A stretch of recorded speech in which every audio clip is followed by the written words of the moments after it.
ফুলবাড়ির কয়লা খনি নিয়ে চক্রান্ত এখনো চলছে, এমন অভিযোগ করেছেন তেল, গ্যাস, খনিজ সম্পদ, বিদ্যুৎ ও বন্দর রক্ষা জাতীয় কমিটির সদস্য সচিব অধ্যাপক আনু মোহাম্মদ। ফুলবাড়ির ট্র্যাজেডি দিবসে মঙ্গলবার দিনাজপুরের শহীদ স্মৃতিস্তম্ভে আয়োজিত আলোচনা সভায় তিনি কথা বলেন। সরকারের সমালোচনা করে অধ্যাপক আনু মোহাম্মদ বলেন, এশিয়া এনার্জির সাথে চীনা কোম্পানির আছে শেখ হাসিনা সরকারের সময় করা চুক্তিগুলো অন্তর্বর্তীকালীন সরকার এখনো প্রকাশ করেনি।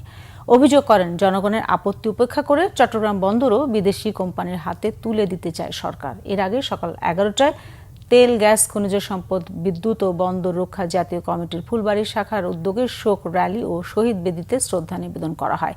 দিবসটি উপলক্ষে নানা কর্মসূচি পালন করেছে বিভিন্ন সংগঠন।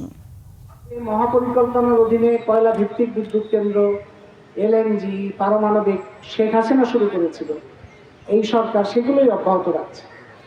শেখ হাসিনা চট্টগ্রাম বন্দর বিদেশি কোম্পানিকে দেওয়ার জন্য কাজ শুরু করেছিল, যে বিদেশি কোম্পানিকে, সেই বিদেশি কোম্পানিগুলিকেই এই সরকার টেন্ডার ছাড়া, জনগণের সম্মতি ছাড়া, জনগণের প্রতিবাদ সত্ত্বেও সেই কোম্পানিগুলোকে, শেখ হাসিনার কোম্পানিগুলোকেই আবার এই সরকারও সেখানে বিদেশি কোম্পানির হাতে তুলে দেওয়া মানে হচ্ছে পুরো অর্থনীতির যে কেন্দ্রীয় ক্ষমতা সেটা আপনি বিদেশি কোম্পানির হাতে তুলে দিচ্ছেন।